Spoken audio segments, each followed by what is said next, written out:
Good morning, everyone. Here we are again in the beautiful city of Antwerp in the Responsible Fashion series to debate about fashion as activism. I think we're missing one panel member, which I hope that she is here.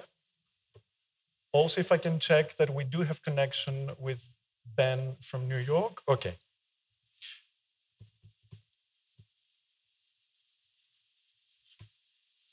Okay. So I think that we will start with Ben's presentation because it is the perfect stimulus for our conversation. Hello, Ben from New York. How are you? Can you hear us okay? Morning, yes. Hello, everyone. Good morning from New York. It's lovely to have you there. We have a presentation from you. Is that correct, Ben? Yes. It's going to be live. Okay. Let's go for it, and then we'll take it from there.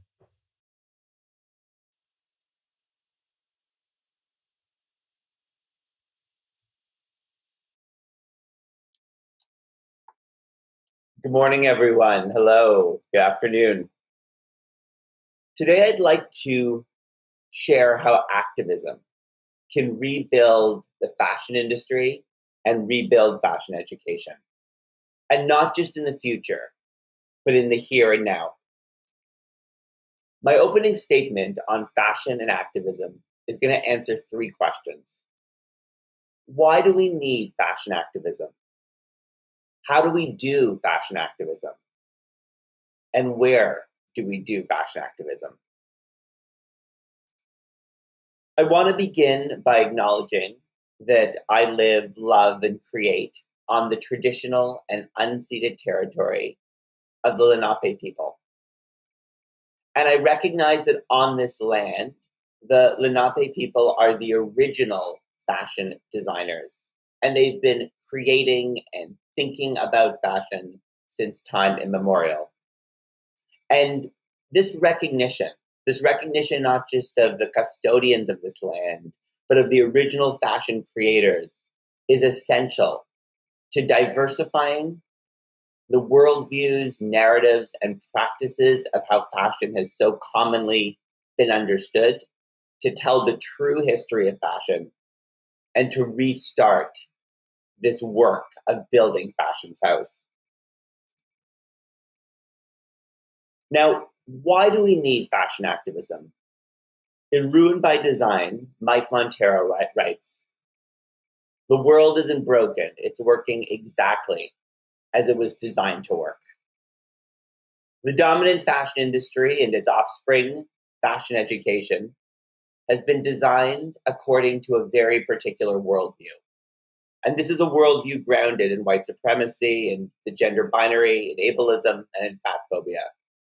Fashion designers and fashion educators have taken this worldview and naturalized it in an exclusionary belief system about bodies that continues to guide understandings and practices. And so the transformation we need to make to fashion is radical. It's a complete overhaul. But nothing less than an overhaul is needed because, to heed Audre Lorde, the house of the fashion industry and fashion education is constructed on an unjust foundation. Simply adding in diversity or inclusion maintains the same foundation that constructs it. This foundation based on exclusion and hierarchy. And so activism is the start to rebuilding fashion's house. Now, what is activism? To me, fashion activism is an intentional intervention into social injustice with a deep desire to redistribute power. At the very core of this word activism is the root, act. Activism isn't only an intellectual exercise, but it's an intentional practice. And to me, activism is grounded in the intersection between three principles: position, place, and power. Power recognizes how privilege and inequity operate in this world. Position recognizes how you, how me, how we're located within these systems of power and injustice. And place recognizes our unique knowledge, our skills, and our calling that comes from our place. When I think about power, I'm indebted to the incredible work of Black feminist activists and thinkers. I think of those who developed intersectionality, and particularly Sojourner Truth, Kimberly Crenshaw, and Patricia Hill Collins. Intersectionality explains how our experiences in the world are based on the ways in which our gender, race, class, body size, and all of our other social locations are interlocking and entangled. And these are based on histories and systems of domination. They impact how fashion is designed and how fashion is experienced. My own position is forever shaped by growing up as a femme boy. As you can see in these photos, I would take everything in my grandmother's house, from her tea cozy to her lace silk gloves, and fashion them into a look. And as you can see from these photos, I would definitely serve those looks for her. And so I'm talking to you today about activism from a very specific position. I'm a white, queer, thin, disability-identified, cisgender man. I'm both privileged and marginalized. And despite this, my internal experiences of myself and the world are deeply shaped by white supremacy, capitalism, colonialism, heteropatriarchy, and ableism. The dominant culture has shaped how I think and act, how we think and act. These power structures are inside and outside of us. And if we're going to enact fashion activism and make change, we need to work on both levels. Our place in the world honors our unique knowledge, skills, and calling. My privilege has allowed me to be seen, heard, and hired as a leader in fashion academia.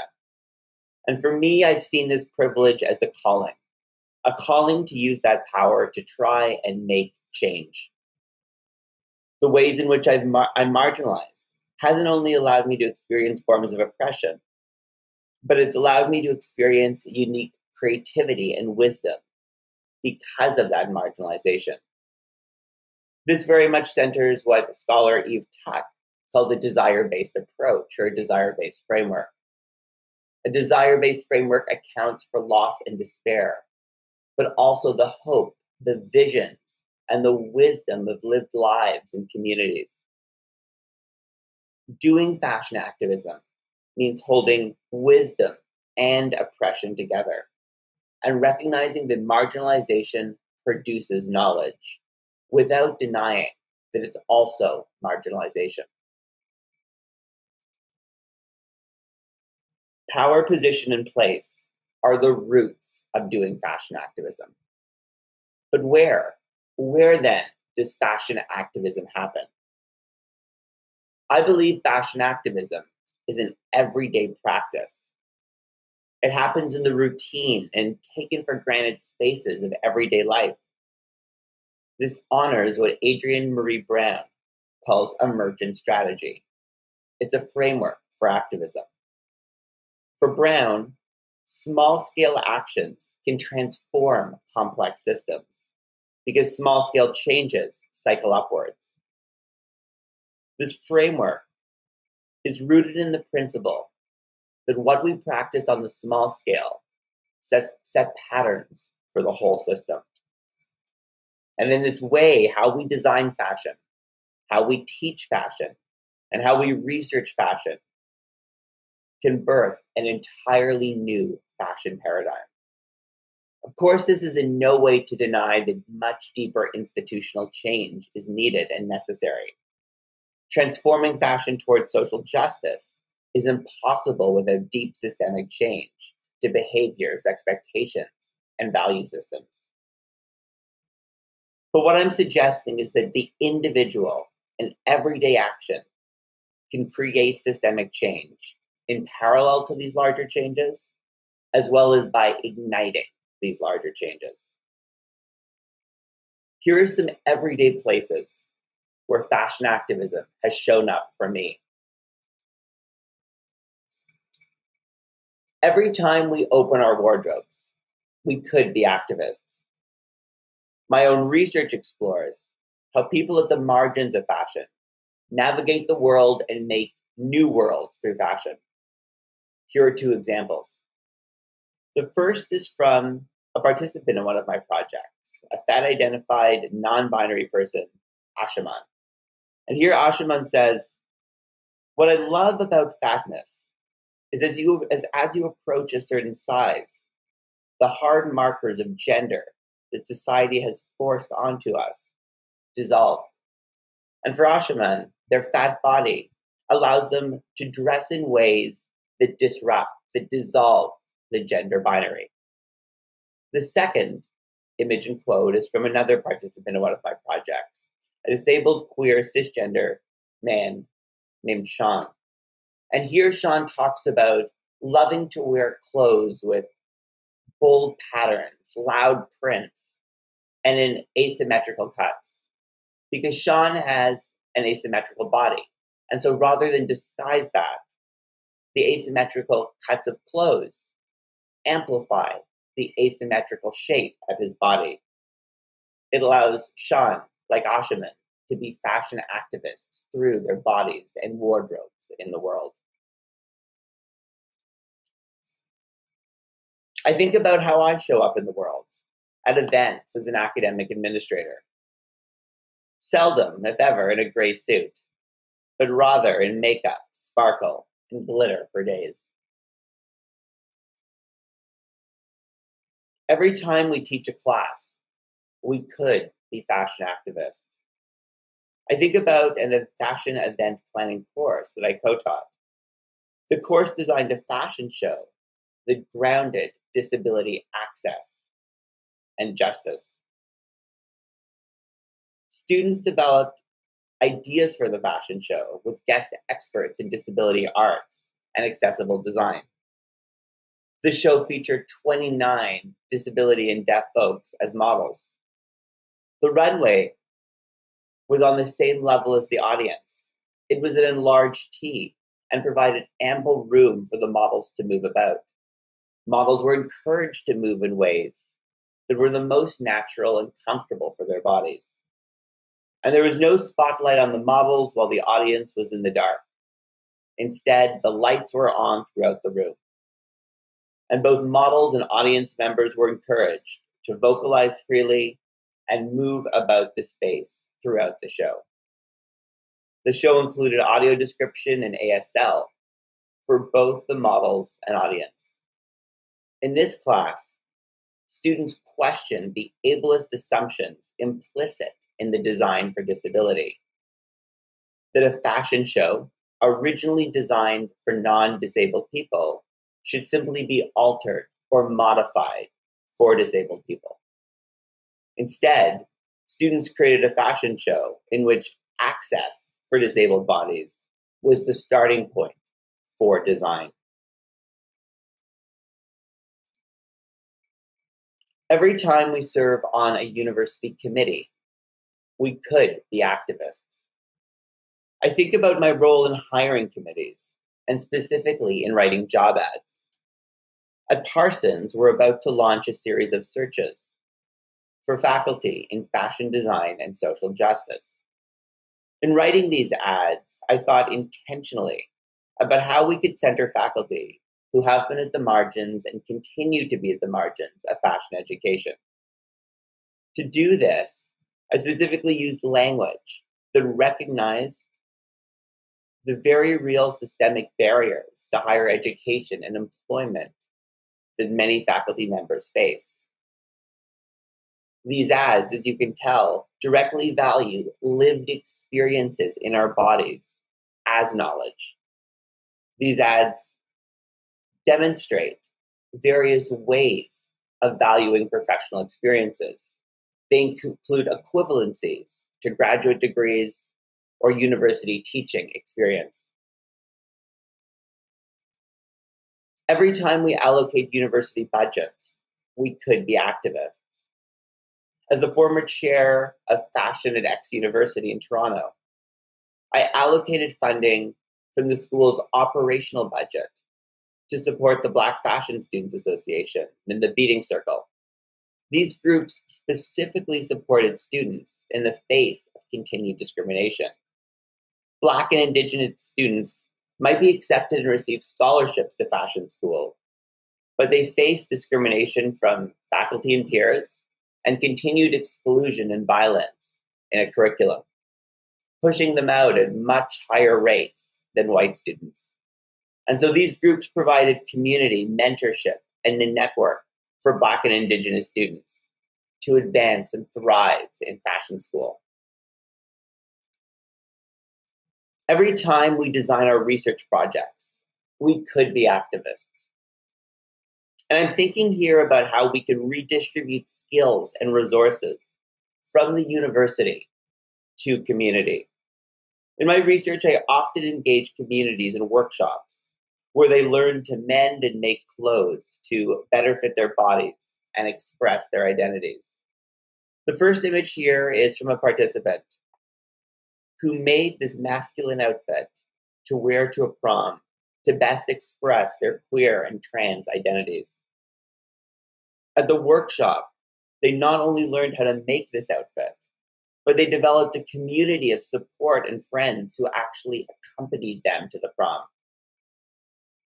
And the second image is from another participant who put two dresses together that were gifted to them from a friend. They added this fabric collage down the front and a purple cape down the back. They could not imagine themselves in this original dress. It didn't represent their femme-trans identity, but now it does and fits their disabled body. As they explained, these workshops helped me by providing sewing tools, instruction, and guidance to create this dress, and also support to enhance the neckline and sleeves to fit my body. Research can take resources and knowledge from the university and redistribute it to communities. Research can build community amongst those who are marginalized and isolated from fashion. And so I want to end with this one question. What work does fashion activism do in the world? Based on my experience, fashion activism allows us to remake worlds grounded in social justice, worlds that celebrate all bodies as worthy, valuable, and desirable.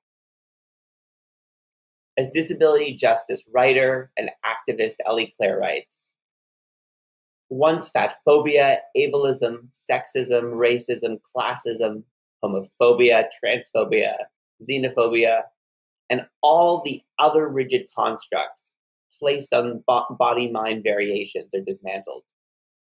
What will we desire? Through fashion activism, we not only endeavor to make all bodies worthy and desirable, but by doing so, we dissolve hierarchies of worth and desire to lead us to this. What will we desire? We work to completely reimagine fashion's logics of desire. Back to you in Antwerp.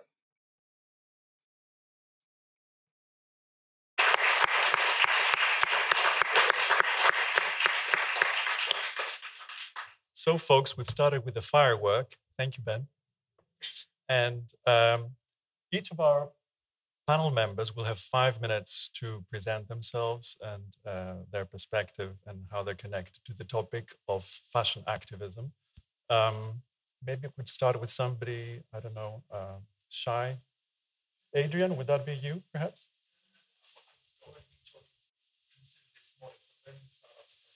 Okay.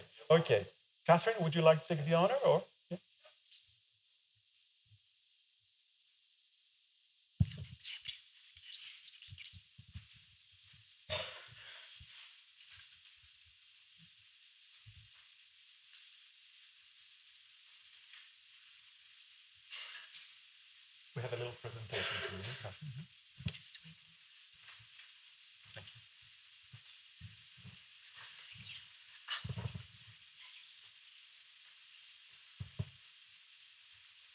All yours. Well, thank you for introducing me. My name is Adrien Willems. I'm a footwear designer and an anthropologist. I'm based in Ghent. I work and teach at the School of Arts in Ghent, HoGent. Let me start today with asking you a question that relates to my work. So can you here imagine a society where footwear is more than a commodity, where footwear is more than an economic good that you can buy or that you can sell in a shop or wherever, and where walking is considered more than something recreational or something functional to walk from point A to point B? Well, that's exactly what collaboration is about. And you see me there on the slides working with the cobblers in Namibia in this case. Collaboration stands for collaborating cobblers and collaborating cobblers all over the world.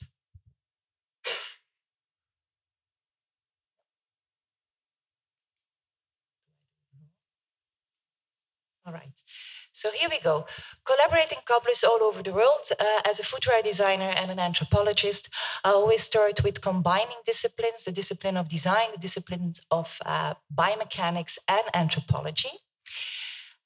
Always in collaboration with the local cobblers to understand the deeper meaning behind walking and making footwear.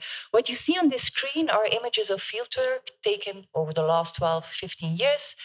And the blue dots are the points or the places where research is still happening, and the red ones are the places where we plan to have new research or to start new research. Let me give a bit of the context. And when I talk about the context of my research and of my work, I want to refer also to what Ben said. He said, okay, let's look into the history of fashion. And I indeed do that. I look into the history of footwear and walking. And if you look back at who we are, you see that our feet, as we have them now, they're pretty old. They're 1.5 million years old. They go back to the Homo erectus. And that means that everybody sitting here in this room and everybody listening has the same functional foot, although it doesn't mean we have the same shape or morphology. So everybody has a different toe, a different hallux, a different arch. But again, the anatomy, the functional anatomy is exactly the same. Everybody normally has 26 bones in his foot and 33 ligaments. So that means that Homo sapiens, and we are Homo sapiens, walked barefoot for most of the time.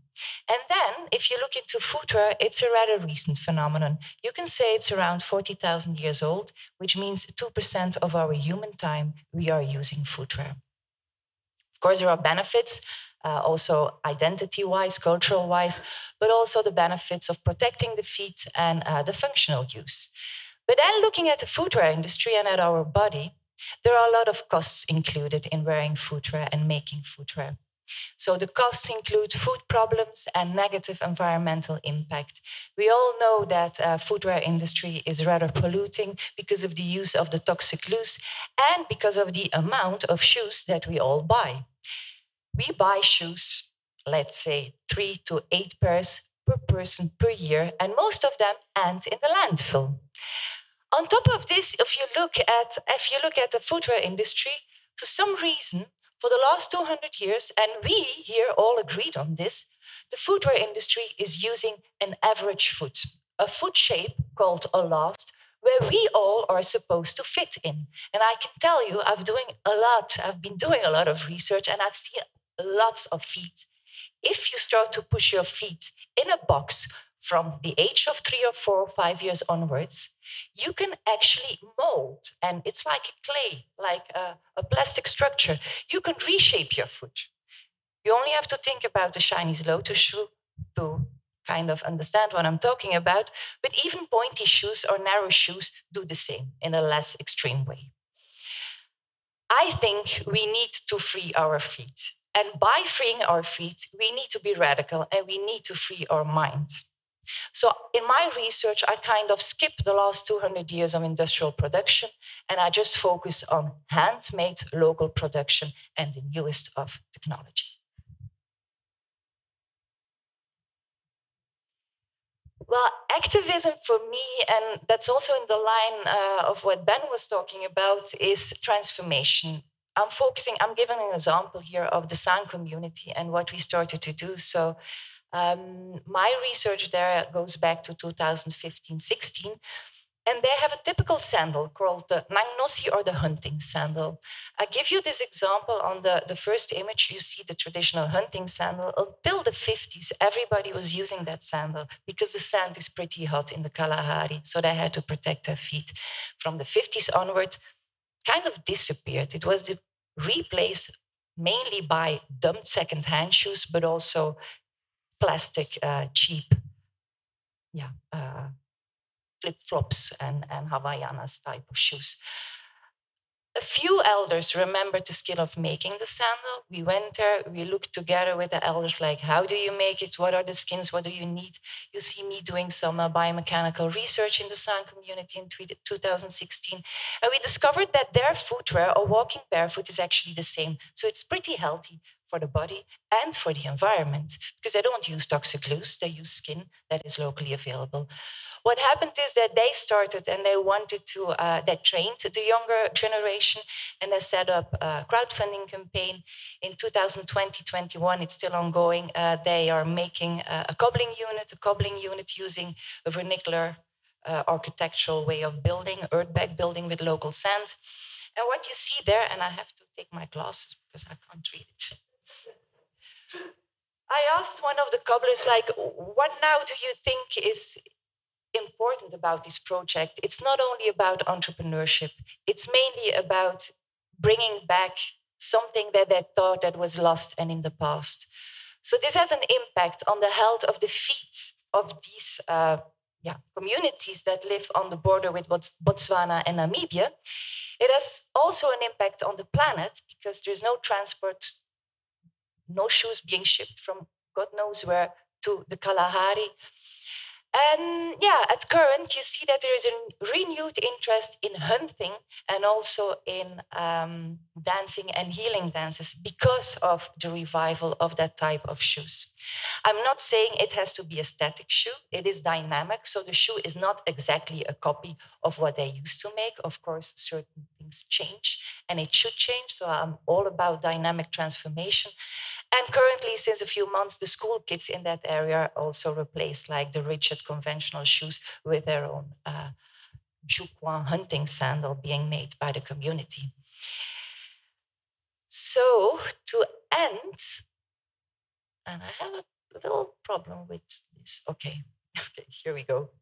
To end my presentation, I think it is very important to look into footwear and the meaning behind footwear, not only as a commodity, as I started my talk with, but to look into the spiritual dimensions behind making, walking, hunting, and running. And I say this because there is an urgency. Local footwear is disappearing month by month, year by year. And if we want to co-create and let different voices on making and running and hunting, because the voices are there, it's just that not a lot of people pay attention. So it's not about giving back a voice, it's about starting to listen to voices and then starting to understand what a different worldview brings to making, running, walking. And thank you for listening. Thank you, Catherine. Thank you. It's a very original perspective. Thank you so much. Let's follow it up with Astrid. Astrid, you have the floor. Thank you very much. You touched my heart because a lot of things you're saying are also in my presentation, also in Ben's. And I'm so happy you talked about shoes. Yeah. When you think about fashion, it's not directly you think about shoes, but it's, you're right. You're so right. Okay, my presentation is from a different... Okay. Okay. Let's start. I have to tell you who I am. I'm still moved. Because it's from a social science point of view. I work together with Dirk Reinders from the AMFI, the Amsterdam Fashion Institute. together with him as a director and his management team, to get the institute to the next level, developing the organization. So I'm specialized in organizational behavior, and AMFI is since the last month one of my clients. I'm a lecturer in 21st century behavior at the VU and the UvA, two universities in in Amsterdam. It's an honors program, and we look at 21st century behavior and all the things we're talking about today, activism, but also fashion, food, and how do you carry yourself is part of the program. Leadership and ethics is also a part of my program. And I'm in supervisory boards, which is very interesting as well, because I look at the topic 21st century behavior from also a strategic point of view. How are we going to manage when you're on the highest level of organizations? How are you going to manage to lead your people and your management through the 21st century? Okay. Redesigning worlds. I came across the word via Ben's presentation, but it's also reprogramming minds. It's not only fashion, but it's also how are we going to teach people, young people, to be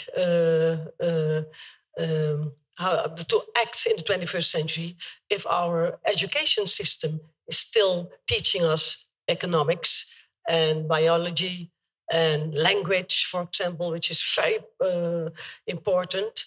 I was trained as a philosopher, so I know that language is a big part of programming your mind. So what words are we going to choose? So I want to start with Chimamanda Adichie, who said, we all should be feminists. I don't know if you know her talk.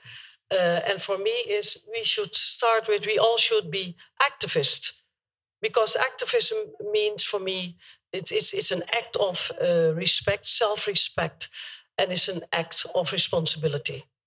So that's how I want to start. Second, somewhere in the 7th or 18th century, we started about enlightenment. We were enlightened. That means that we were emancipated. Then the industrialization came in, but we did it already also with nature and the people within. So we industrialized people and nature. We became consumers, we pollute the world, and there's a lot of waste, as you were talking about. But also the technology came in, and the technology is part of controlling the earth and the people in it. So it's about domination and submission at any cost and at all costs. So that's how we live at the moment.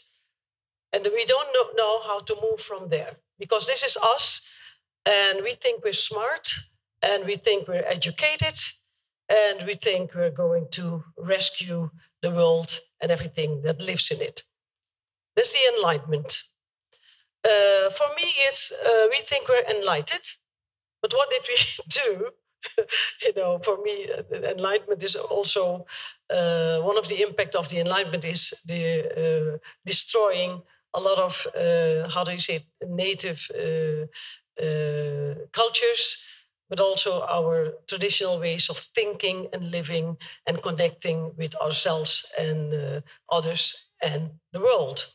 So for me, in the 21st century, we should evolve. So even in fashion, we should look, what's the next step after enlightenment? How do we get to a next level of being humans? And there's a nice English saying that goes like, we are human beings as a species, but we have to become humane beings. And that's where the part of how are we going to change fashion, but also how we're going to change our minds to become to radical. The word has been said already. Change not only fashion, shoes, food, the way we connect, the way we behave. So it's about attitudes and mentality. We have a lot of knowledge, so we have to change attitudes and our mentalities. So what I strive for, and that's what I do with my students, is we look at our curriculum in our education system. For example, one of my assistants, I have two assistants, student assistants. One is Joey. Joey is Chinese, and we speak with our students about how is it for you to be Chinese in these times in which there are a lot of discussions going on. The COVID is there, and so and the tension in Europe. What are we talking about, and how do we relate? But also, one of my assistants is Nienke. Nienke is Dutch, and Nienke is non-binary.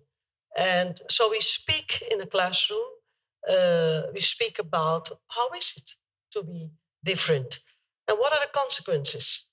But also, I gave a lecture about other students were asking me, how can we be better allies to minority groups that speak up for themselves? It was a fantastic question, of the norm group asking, how can we be better allies? It's not about diversity and inclusion. It's about how can we take our responsibilities. This is what young people are asking now in the universities.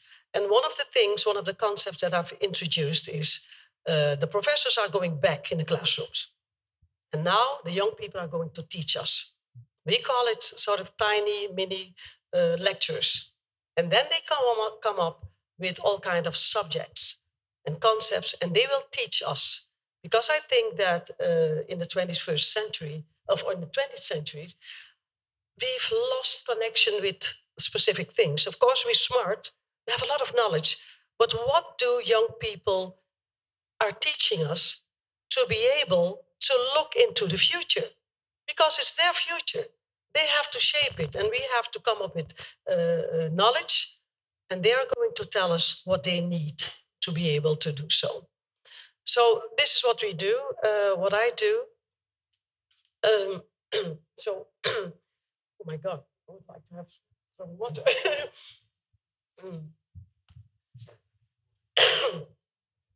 Is it strange? It's when you talk so much. It's normal. It comes with the job. Oh, yeah. We all suffer for it from time to time. Okay. So for me, if you're talking about activism, whether it's in fashion,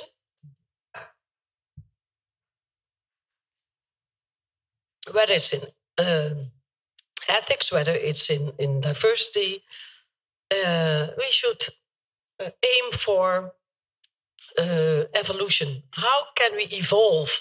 How can we take the next step? It's about reflections, our intentions. What do we want? A better way to interact with ourselves, with the people we live with, the choices we make, and sort of broader idea of the consequences, not only in fashion. So.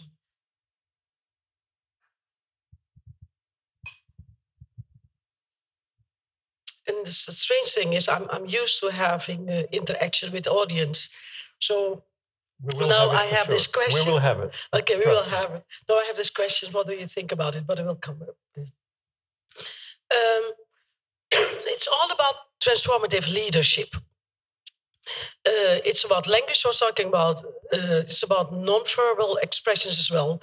Watching people, observing what's happening to people, but also, also in your research, I'm sure that you do a lot of observations as well. Looking at people, how do they act, how do they react? It's about, of course, designing our worlds, our fashion. It's also about what are the new values we're coming up. What are our values at this moment, and how do we have to change them?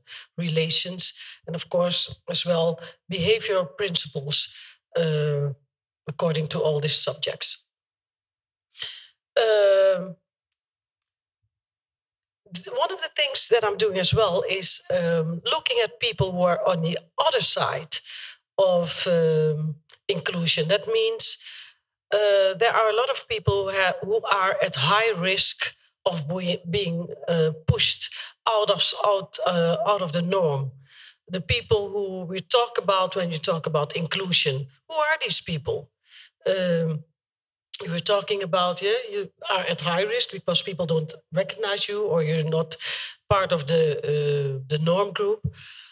What are your coping responses without getting frustrated, without shouting too loud when people tell you you're aggressive? How do you do that?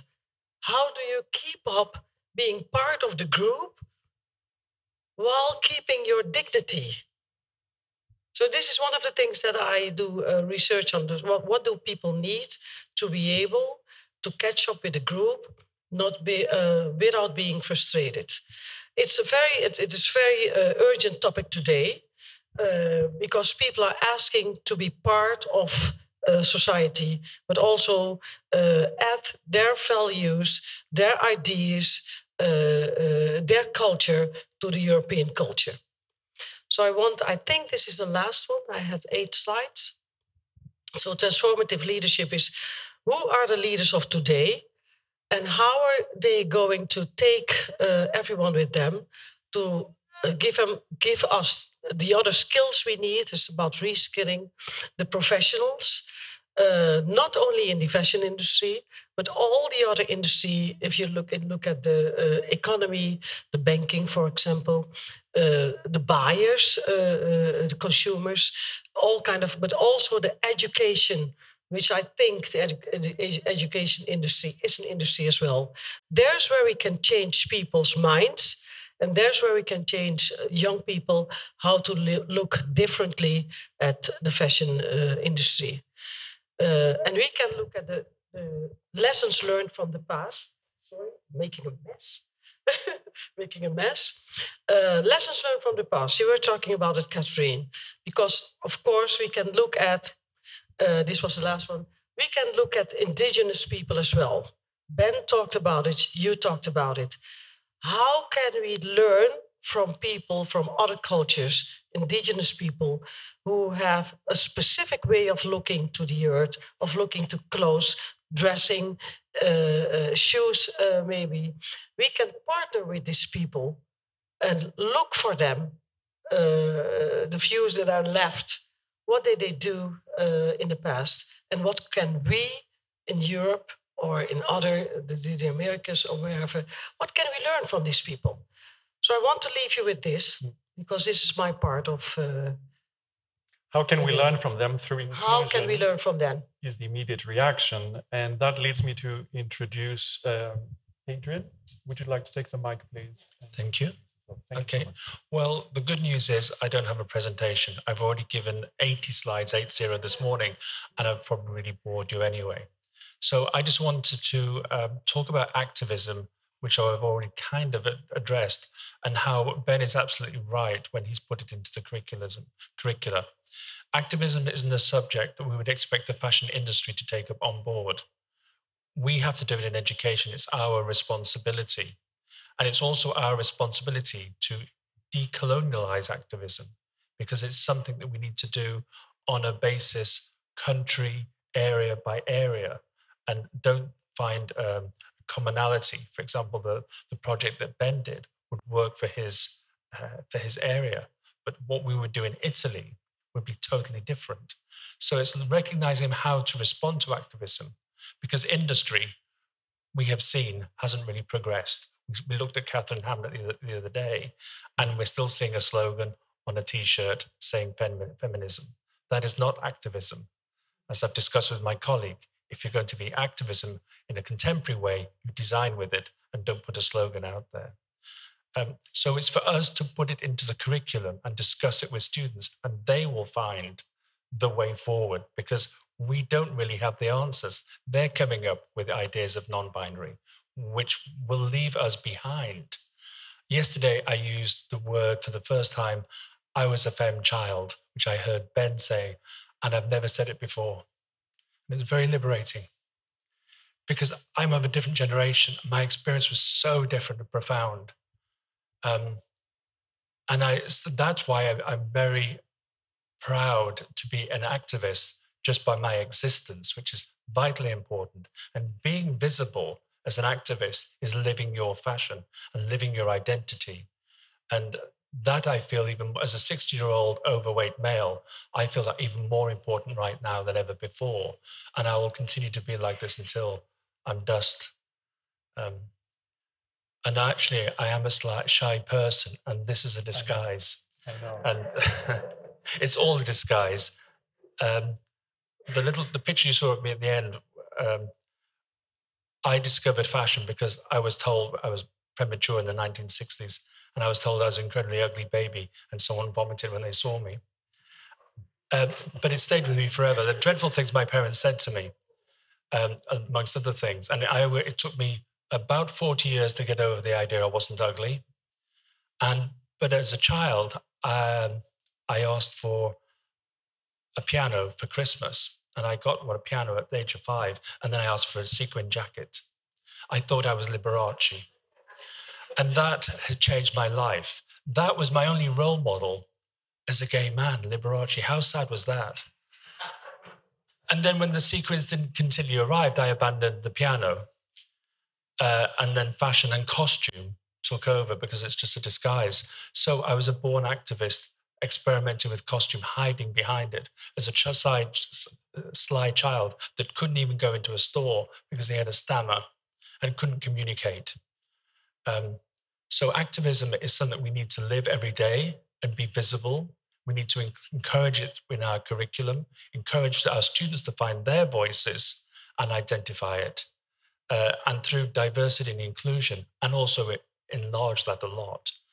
This morning I was talking about queer thinkers, and that being queer isn't something you do in your bedroom or behind a tree. It's the way you're thinking, and I'm proud that my heterosexual friends are all queer thinkers. So I think we need to also evolve our vocabulary, involve our students, and be proud to be activists and use it as a design tool and not as a slogan. Thank you, Barbara, for that. Thank you for the wonderful introduction. Keep the mic, please. We'll continue with our conversation after these presentations, but I don't have a presentation to share with you, but I do have a little story. In 1988, I was trying to look at the dates. The UK government had introduced a law, which Adrien probably remembers. It was called Clause 28, which to state it exactly how it was written, it prohibited all local authorities and schools from promoting homosexuality. And it prevented all funding that existed. That was in the era of AIDS. So a very shy management sciences student started printing T-shirts and going to demonstrations and writing to politicians, and then used fashion again to campaign and contributed to the famous Cowboys T-shirt of Vivienne Westwood. He was working for Vivienne Westwood as an intern at the time. And then he moved on to animal rights and sponsored Greenpeace and Plan International and Amnesty International. He spent time writing to Pinochet, asking him to release political prisoners. And then in the years that followed, he worked as a pattern cutter, designer, lecturer, head of department, executive director, and so on. And today stands in front of you as a panel coordinator. So what is interesting to me is how fashion activism doesn't really require a superhero. You know, if an ordinary person can do it, I think everybody can do it. Ben spoke beautifully about the combination of where and how and the place. And we all have a place in the world, and we have to question how in our place we have the possibility to make things happen, okay? So moving on from that, I think we have a beautiful set of subjects on the table, okay? Wouldn't you agree? And the first thing I would like to touch on is this. Fashion occupies an enormous world, okay? It goes from production to consumption to values, objects, meaning, and so on. The first question is, if we had the possibility to move things, to move the boundaries and change the world, because I think we all agree change is needed. The first question is, where should we be concentrating our powers? Animal rights, inclusion, planet, worker rights, change the concept of beauty even. We had a very emotional conversation this morning with the research students, because underneath the research, we realized that all these values are bubbling up and are desperate to come up. So let's hear what you have to say. Ben, shall we start with you first? Where should we concentrate, aim our collective powers? I think thinking about this question, I want to sort of say two things. I think when I think about activism, and I think about one of the first things you just said about superpowers, I think all of us at this conference have a superpower, and that's fashion, right? Fashion is a superpower to transform, as my fellow panelist said, our minds and our world. And I think it's how we use fashion, how we think about fashion, that truly allows us to be activists. And when I think about where we start, I think in many ways it's moving and dismantling this Enlightenment concept and idea, and this very binary that brought in this very idea of a binary, that we need to focus on diversity or people or the planet, or we have to divide the world up into these really separate boxes, and recognizing instead that there is a deep interconnection between everything, right? That people are not separate from the planet, that when we think of beauty ideals, that's intimately connected to worker rights. And I think in many ways, it's to honor indigenous knowledge systems that existed far beyond Enlightenment, that recognize that the world isn't divided. And so, one, we need to listen to our hearts and our place of where to go, but recognizing that when we move towards justice in one area, that's intimately connected to every other area, and recognizing and seeing and making these connections that the world has taught us not to make. Okay, thank you for that. Can I pass the ball to you, Catherine? Because you look at things from an anthropological perspective, but you mentioned something about that I scribbled down here, meaning. You know, the spiritual dimension behind making and walking and running. And there's something in my heart that says we miss this meaning in all this, in modern consumption. What's your thought? No, indeed, I look at it from both a shoemaker and then an anthropologist. And what Ben said, it's about the division between nature and culture. And can we go beyond that?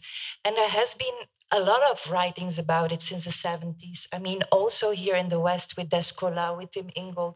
So a lot of anthropologists say that look into the meaning of body, nature, culture.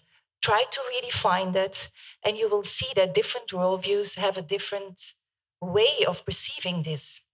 And not only, I know the anthropologists have been writing books, but if you just talk to the shoemakers, and I do the collection or the selection of the cobblers we collaborate with, it's not based on the visual aspect of the shoe. It is based on the worldview and on how they connect with human and non-human, and how they give agency to humans and to non-humans.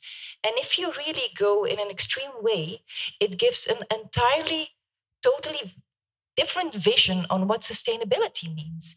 If you connect with non-humans as you would connect with humans, you will already produce and consume in a different way. And I think if we start, as Ben said, it's all connected. If you start with rethinking that body, nature, culture division, you will tackle upon all the issues that you mentioned, and not only within the fashion industry, in design, but also in other aspects of wherever we make things, because I like to open up fashion to making, and making, again, what I said, and walking on 2 feet is very, very linked.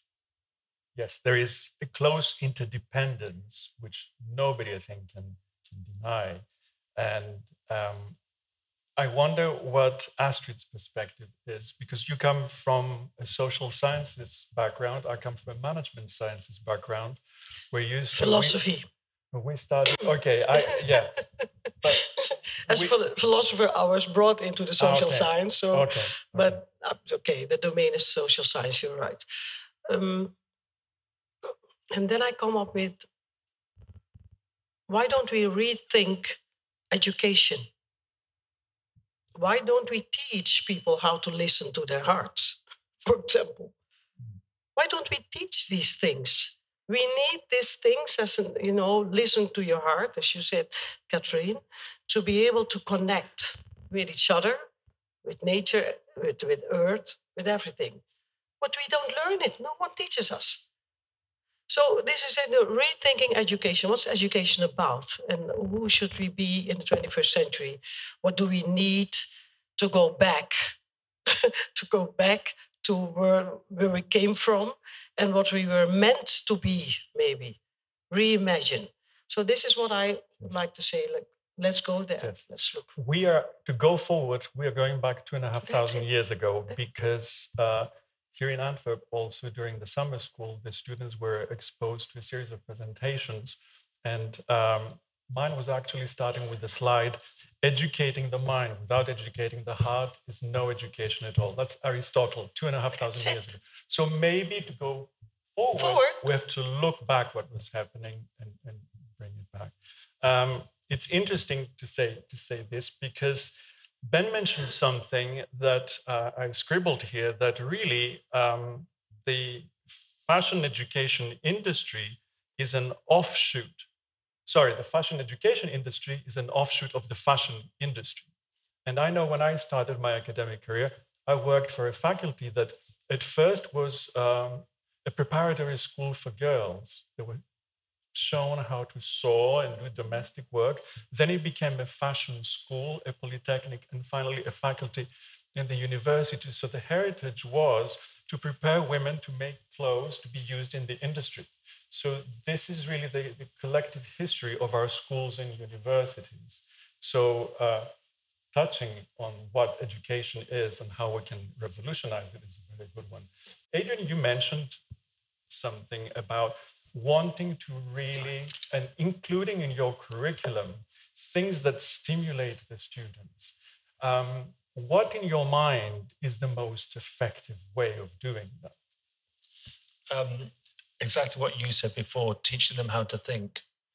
Because we receive damaged goods. We all receive damaged goods. By the time they get to us, they've stopped thinking, or they haven't even started thinking. And creating that, what I call cultural curiosity. That's all I want from a student, to be culturally curious. And we receive the damaged goods. And my job has been going to lots of different schools all over the world and listening and responding and having workshops. And too often I hear this other expression. Okay, academics, put your fingers in your ears, because it's like the word mood board. It's even worse. Thinking out of the box. Have you heard that expression? Well, who ever put you in that box? We have students that from every world who are being told to think out of the box because they've been put in a box before they've got to us. And there's a little shoebox somewhere with all these little brains in there. And they're rotting. And then we get the damaged goods, and we've got to get them to think, which is the main problem. So activism is the key. If you can get students to think, they can tackle the planet, they can tackle diversity, but we've got to have thinkers, and education has to do that. And don't refer to them as thinking out of the box. It's so antiquated. It's almost as bad as a mood board. It is. I have the urge to clap, but I'm not. But I need to transform the question a little bit, Adrien, and to anybody. Maybe it's a little early to open it up, but I will open it up just a little bit of the discussion, because we're surrounded by educators and students. And my question is this. We have arrived at these jobs, the students have arrived at an institution that is already set. These are the courses, these are the subjects. So they enter into the classroom following this. So as a lecturer, I remember when I started and I didn't have the freedom to completely transform everything. You have to wait until you are in charge of a group, and then head of department, and then maybe you have a little bit of freedom. How can we inject fashion activism, us as lecturers, as educators, in the classroom? Ben, do you have something you can share with us?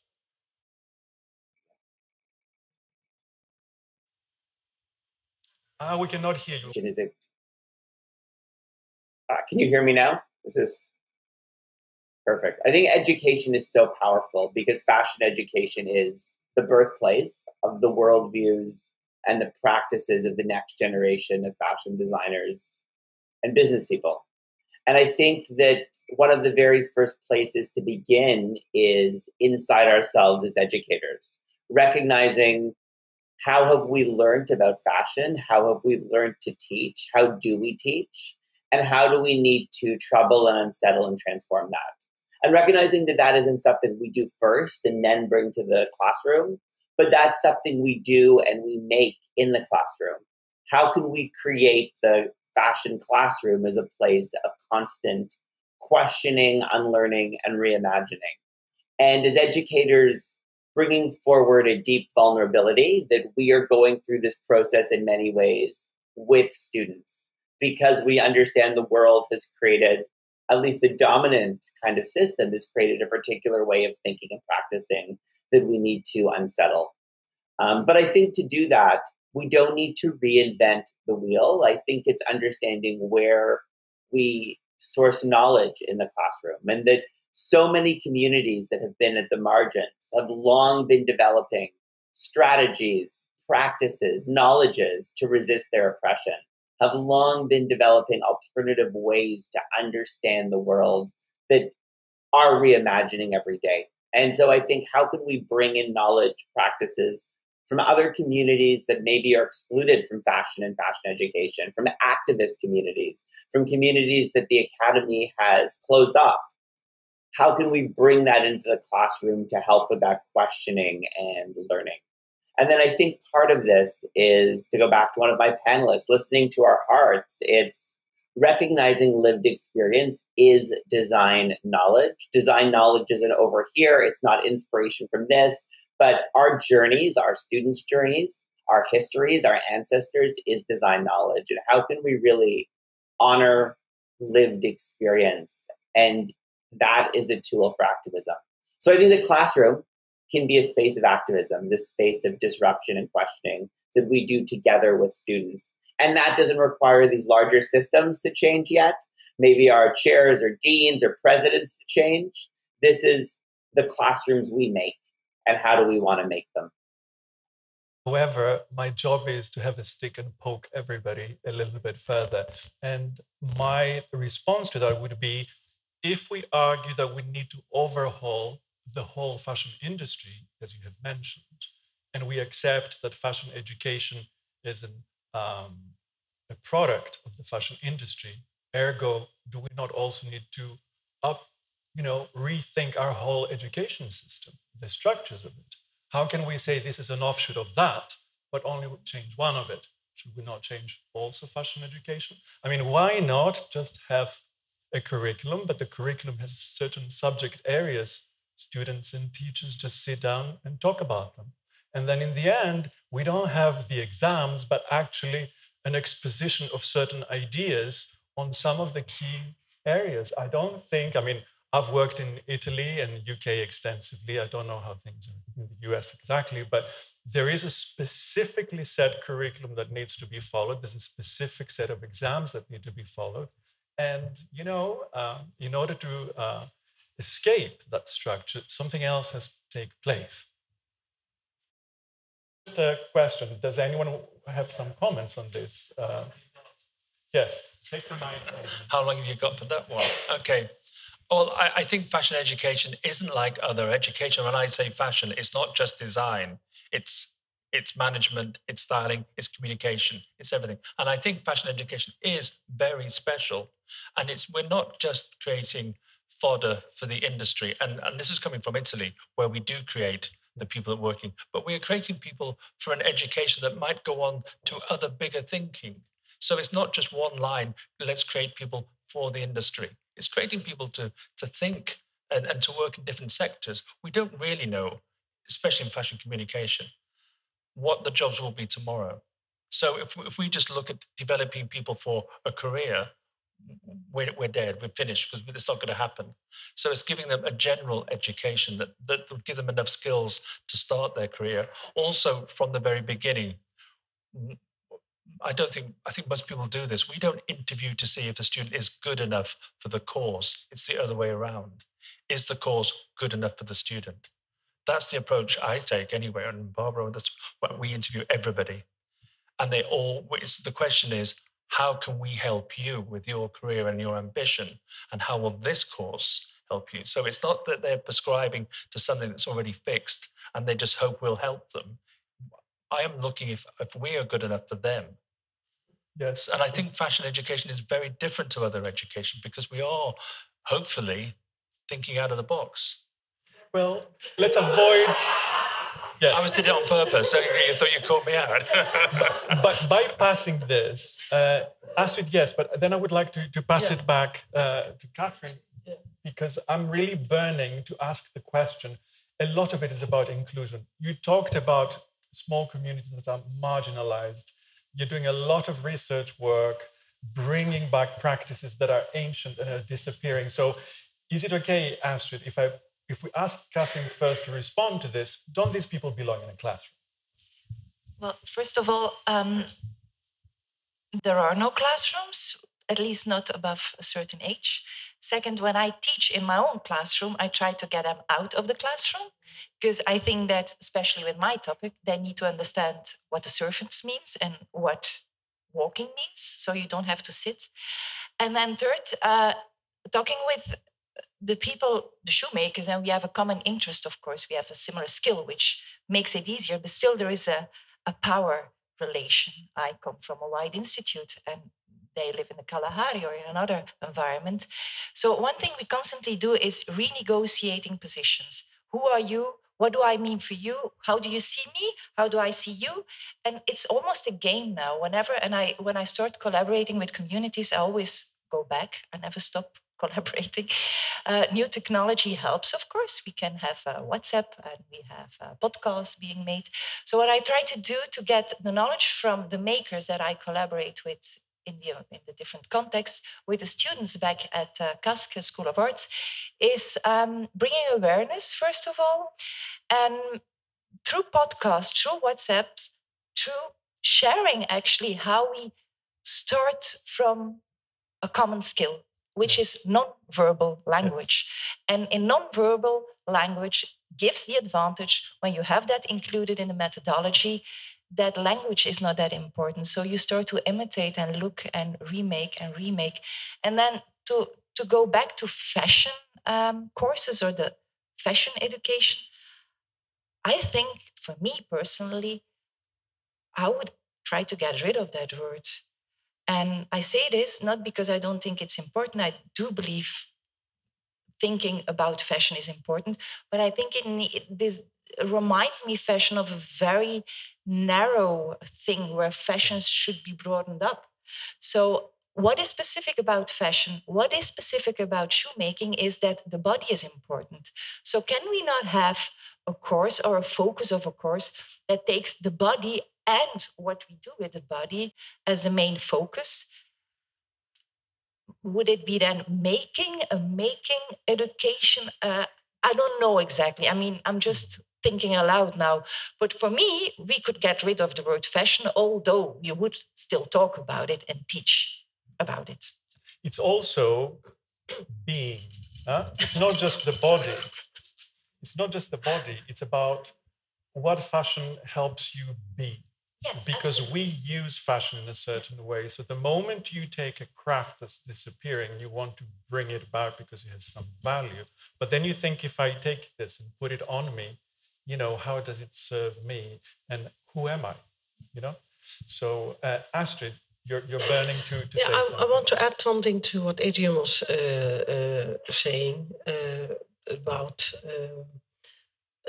how do we get out of it? What should we learn? But I also want to adjust to what Ben was saying about questioning the education, unlearning, and reimagining. And I would add to it, why don't we go back to play, which was said today as well, play and wonder. Sometimes you don't know, but wonder is a very powerful state of mind as well. That is what I wanted to add to what you said. But there's another thing, what I see, and that is that we live in Europe, and we know in social science that in 2050, two-thirds of the world population will be living in cities, big cities, according to all kinds of circumstances in the world. That means that we don't need to go so far sometimes to see and meet indigenous people, the Celtic people, and so on and so on. The old tribes of Europe. There's still people there who know who things were. And when I look in Amsterdam, for example, with their 200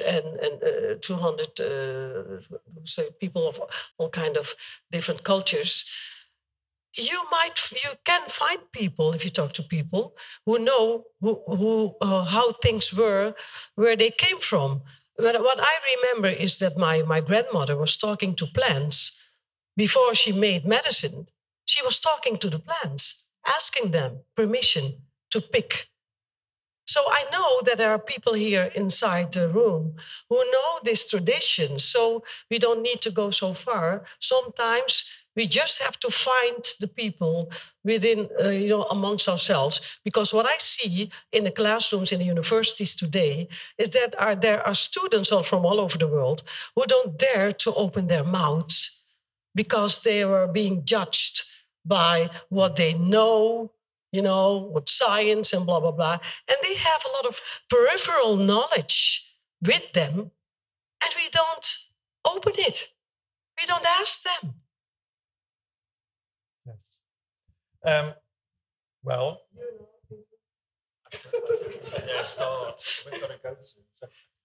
I wonder if we can bring the audience in the conversation.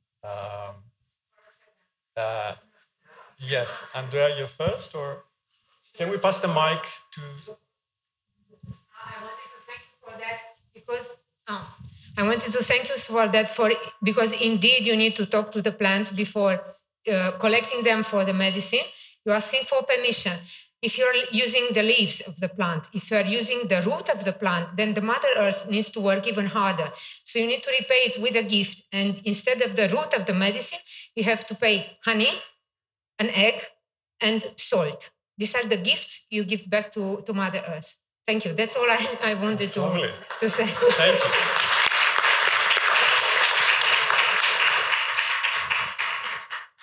Can you imagine a consumer of Chanel walking into a shop, and in order to take something that is supposed to have meaning, they offer something meaningful in return? We just take something and we give something meaningless like money or a credit card back. So I think maybe there is also a deficit of meaning in the whole aspect of consumption of fashion, which is something we're discussing earlier on with the students. You had a question, Adrien? If I may bring it back to me. No, one point about education, activism in education. It's true. I personally became a little bit tired of, students come to fashion schools to have access to the fashion system, and I became a bit tired of teaching only to rich kids. So I'm starting to work with public, workshops and use that access that I have, all my friends and contacts in the industry, and give it to those people. Sometimes they come from high school, professional, vocational school. They don't have the money to go to fashion school. But this is very normal, and I think maybe I want to bring up another point about activism and a question also. And I want to quote from this amazing piece referring to David Wojnarowicz, who was, I don't know if I pronounced the name, David Wojnarowicz, great activist artist from the 80s in New York. And the artist Zoe Leonard remembered confessing to Wojnarowicz her anxiety that her aerial photographs of clouds didn't reflect grim political reality. Wojnarowicz said to her, "Zoe, these are so beautiful, and that's what we're fighting for. We're being angry and complaining because we have to, but where we want to go is back to beauty. If you let go of that, we don't have anywhere to go." So this is a point of activism. I feel my activism in fashion education, art education, creative education is absolutely, we have these individuals who are aching to they come from minorities, they come from positions of fragility, and they want to express that so that they can express their community. And then also, after the community, there is the level of some universal language, which is beauty. So the hardest thing I find in class as a fashion educator is, how do I help people to make something beautiful? It's a formal question. It's the hardest thing. And sometimes I do feel guilty, like Zoe Leonard, because I feel like, oh my God, am I frivolous? But then I know that the universal language we're aiming for is this, and it's a formal matter, and it's the hardest thing in art. It's a kind of a question. Do I have to feel guilty? No.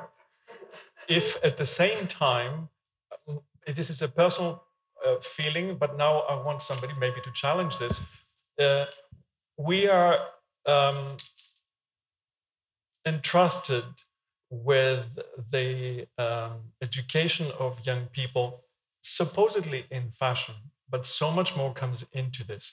And when you talk about beauty, I think we have the perfect opportunity to question, what is beauty? Okay? Is the standard foot the beauty? Is the standard man or the standard woman beauty anymore? Okay?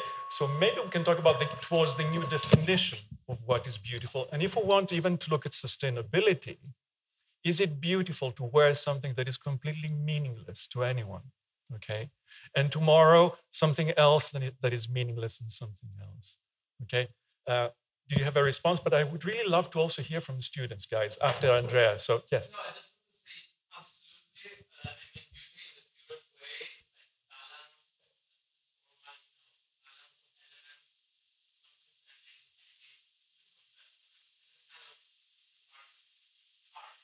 Yes, yes. Somebody, a student, ideally. Yes, the lady with the green scarf, please, and then the one next. Hello, I'm Alessandra from Master Fashion Critical Fashion Practice in Arnhem, Artes. Related to fashion education, I wanted to ask in general how all this discourse about activism, which I think is really relevant, of course, relates to the bigger institution in fashion education. Because, for example, like I can bring the example of Italy, where we have really few public educational system where you can get this kind of fashion education. And in that system, normally it relates to the hierarchy that we have in the academic in Italy. So then it's really much related to academic system, whereas when it is a public it's a private institution, then it's related to affordability. So how the possibility that we have in bringing activism in fashion education, then it's related to the bigger institution that like manage the fashion education. Who would like to respond? Adrien? Okay, it's on now. So the question is how to be more democratic in fashion education. Yeah, okay. And I know the case in Italy very well, obviously. But myself and probably a few of us here are a product of when education was free. In fact, I was paid to go to St. Martin's and Royal College. So I sit in a very important seat of privilege. Things have changed, though. There are schools like my friend Shannon there from the US that nobody talks about in the US, where they actually pay very little money to go and get a fashion education compared to other big schools like Parsons. So there are those schools there. We also give over 30 scholarships at our tiny little school, and industry also gets involved and gives scholarships to students who need to come to us. I've given scholarships. I used to go around the world giving scholarships to students, and I have two cases of once I went to Japan, gave 2 free scholarships to 2 students, not one, had to call my boss up and apologize, risked my job. Those 2 students both went on to do so well. One of them ended up as an assistant in the couture house for Valentino, and the other one won its competition. So I have a wonderful privilege of a job to go around and find scholarship students and get them into places they want to go to learn. And the situation in Italy is very political, very tricky, but you can negotiate and get around it by looking for scholarships. And all schools are doing that. We're not no different. Okay. But, well, that is one response. Is there somebody else who want to respond to that one? Ben, did I see a hand? If I can say something. We have the question, the student who posed the question who wants to say something, and then back to you, Ben. Yes. No, just to clarify a little bit, like my question was not necessarily related to an economic thing, but also to the content-wise. So how this content, like about activism, can be brought in fashion education due to the institutional power that some school need to deal with. Then you need to choose your school, because what I was talking about no, before, of course, which I already answered that. Yeah. You look for the school that suits your needs and not the other way around, which is what I answered in the first place. You look for the school that suits you. You don't look for a course and ask, am I good enough for you? Well, it's the other way around. I think, though, I would like to say that why don't you give us a response? You know, what would you like as a student to see? What don't you have? Because we need to ask these difficult questions, okay? You feel you have no choice. What for you would be the ideal scenario for fashion activism? Does it belong in the classroom or not? Or well, I don't have a clear answer, of course, but I definitely think that fashion has been mentioned also before, like it's a good, we have a good power being in a fashion education, because the interdisciplinary and like the wide research methodology that we can include into fashion research and fashion education is definitely really like a good mean that we have to bring all this culture or this perspective in it. But of course, sometimes it's hard because I was also thinking about like a bigger academic system for them, like fashion academic system. It's of course related to other academic areas or fields, and how we can also bring examples for these other fields, maybe as a as schools. Okay, cross-fertilization. Back to Ben. Thank you so much for that question and that response. I think there's sort of 2 things. I think right now, for so many in fashion education, if you do have access, if you're given a scholarship, coming into fashion school can be a very violent place, particularly if your identities don't conform to the norm in fashion. And so if you're in a plus size or fat identified body, if you're disabled, for Black, Indigenous, and people of color, when your bodies are not centered as beautiful as fashion, and you're in a curriculum where that is not honored and respected, that immediately creates, no matter how many scholarships we provide, no matter how much access is offered, that immediately creates a push out where people do not see themselves, and allyship can't be formed because we can't learn about different experiences, different bodies in the world, and how that interacts with fashion. And so I think so much of access is also not just coming into school and providing that access, but ensuring that there is respect for people to learn about fashion in their bodies, learn about their bodies, and on their own terms throughout, and then those pathways onwards once they graduate.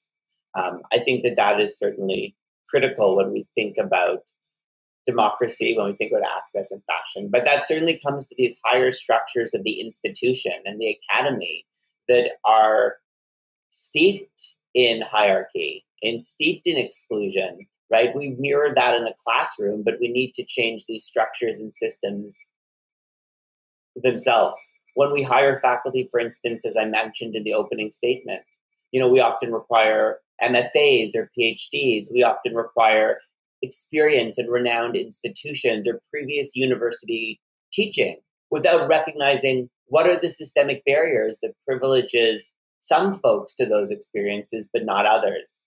How do we immediately narrow the pool of applicants by setting up those qualifications? And so, for instance, to change that structure, how can we think of equivalencies? How can we recognize micro-entrepreneurship, public education, activism as equal to so many of the other qualifications we deem in job descriptions, to bring in faculty with diverse worldviews and narratives and practices, to reshape curriculum, to support students?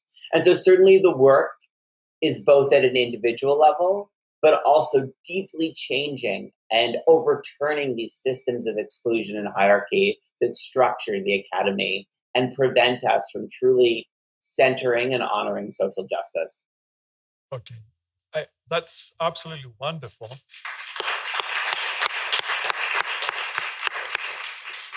I sense we're coming to a natural close.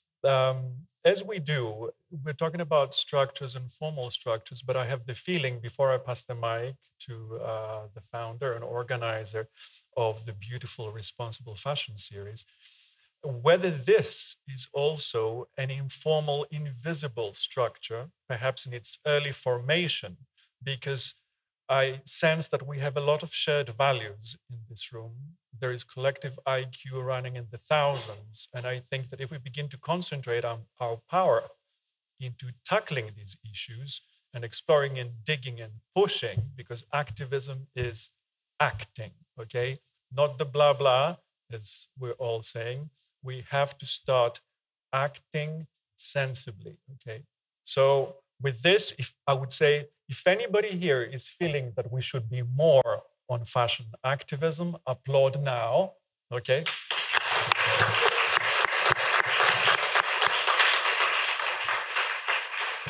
And we can pass the mic. Thank you so much to the panel. We couldn't have had a better conversation without you. Thank you so much. Ben, thank you so much for joining us from New York. Thank you. Thank you, everyone.